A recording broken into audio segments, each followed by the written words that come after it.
A Casa Sem Fim. O final de semana prometia ser uma fuga da rotina. Um grupo de 5 amigos, Júlia, Marcos, Carla, Tiago e Paula, havia planejado uma viagem para uma casa de campo, afastada de tudo e de todos. A ideia era relaxar, desconectar-se das pressões da cidade e simplesmente aproveitar o tempo juntos. Júlia havia encontrado a casa em um site de aluguéis, e o preço era surpreendentemente baixo para uma mansão tão grandiosa no meio de uma floresta isolada. O anúncio descrevia o lugar como um retiro perfeito para quem busca tranquilidade, e parecia ser exatamente o que precisavam. A viagem até lá foi tranquila. A estrada serpenteava pela floresta densa, com árvores que pareciam se fechar sobre o carro conforme se aproximavam da casa. Quando finalmente chegaram, todos ficaram impressionados. A casa era imensa, com uma arquitetura peculiar, uma mistura de estilos antigos e modernos, mas com algo ligeiramente desconcertante que eles não conseguiram identificar de imediato. O que mais chamou a atenção de todos foi o fato de a parte superior da casa desaparecer nas nuvens. As janelas dos andares mais altos estavam envoltas por uma névoa densa, como se o céu estivesse descendo sobre a casa. Mesmo à luz do dia, aquilo parecia fora do normal, mas eles riram da coincidência meteorológica e decidiram que aquilo só tornava o lugar mais especial. Assim que entraram, perceberam que o interior da casa era ainda mais impressionante. O chão de mármore brilhava sob a luz suave dos lustres e o ar carregava um leve aroma de madeira antiga.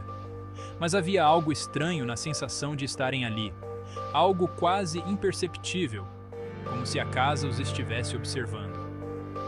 Carla foi a primeira a comentar. Parece que os corredores são muito mais longos por dentro, né? Acho que é a forma como foi projetada. Eles deixaram suas malas nos quartos e começaram a explorar. O primeiro sinal de que algo estava errado veio logo depois. Tiago e Paula foram os primeiros a perceber que a casa não parecia seguir uma lógica de construção normal. Corredores que deveriam levar de volta à sala principal pareciam se alongar, e portas que acabavam de passar reapareciam no final de outros corredores. Ao tentar encontrar a cozinha, se deram conta de que estavam dando voltas em círculos, mesmo sem sair do mesmo andar. Marcos, que era o mais cético do grupo, riu da situação. Essa casa é como um labirinto.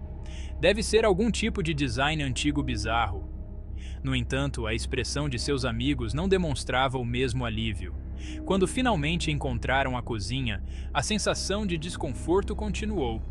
As janelas, que deveriam mostrar a floresta ao redor, estavam agora completamente cobertas por uma névoa espessa, e o dia, que estava claro quando chegaram, parecia ter caído numa escuridão repentina.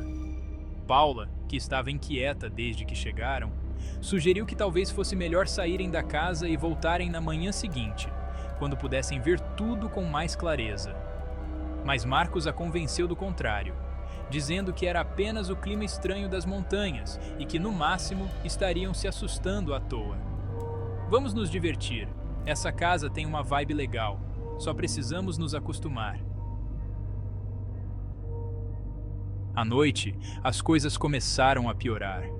Júlia estava tentando dormir quando ouviu algo estranho do lado de fora da porta do quarto. Passos leves, como se alguém estivesse andando pelo corredor. Pensou que poderia ser um dos amigos, talvez indo ao banheiro, mas os passos não cessavam.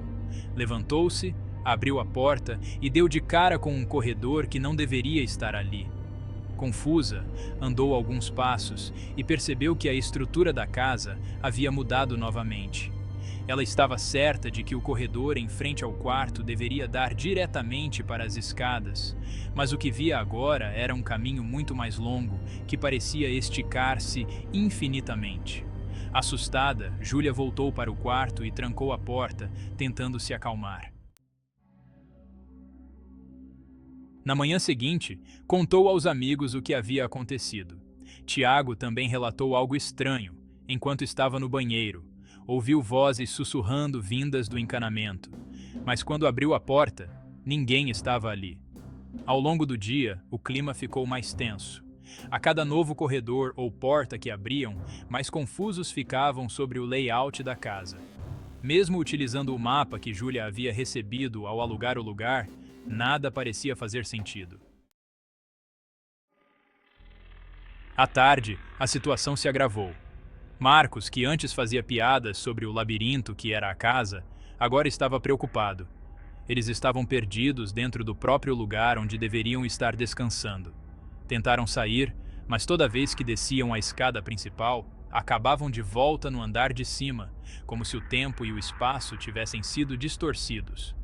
Quando a noite caiu novamente, a névoa ao redor da casa ficou ainda mais espessa, e as janelas não revelavam mais nada além de um branco opressor. Carla, que até então havia se mantido calma, começou a entrar em pânico.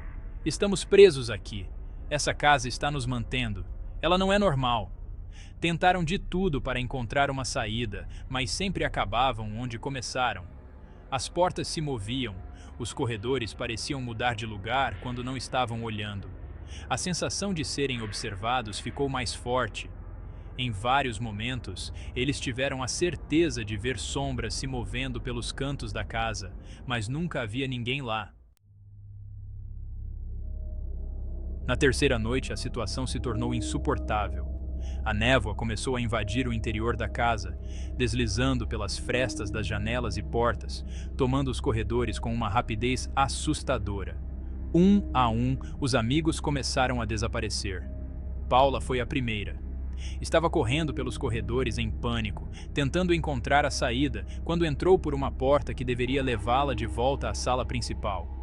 No entanto, ela simplesmente sumiu nas nuvens, e sua voz ecoou por alguns segundos antes de desaparecer completamente. Tiago tentou segui-la, mas quando abriu a porta não havia mais nada além de um vazio nebuloso. "Ela se foi!" gritou, desesperado. Júlia e Marcos, agora apavorados, tentaram ficar juntos, mas a casa continuava a mudar ao redor deles. Carla, que havia se isolado em um quarto para se proteger, também desapareceu, envolta pela névoa que entrava pelas janelas.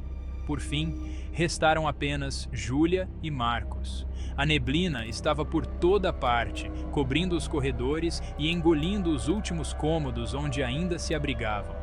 Júlia, em estado de choque, sussurrava repetidamente que aquilo não era real, que tinha que ser um pesadelo.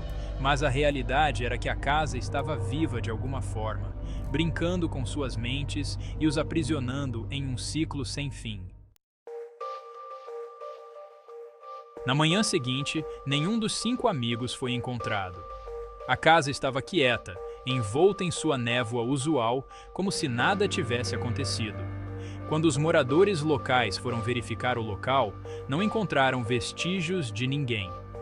Apenas a sensação persistente de que a casa, com seus corredores intermináveis e portas sem saída, ainda guardava aqueles que ousaram entrar.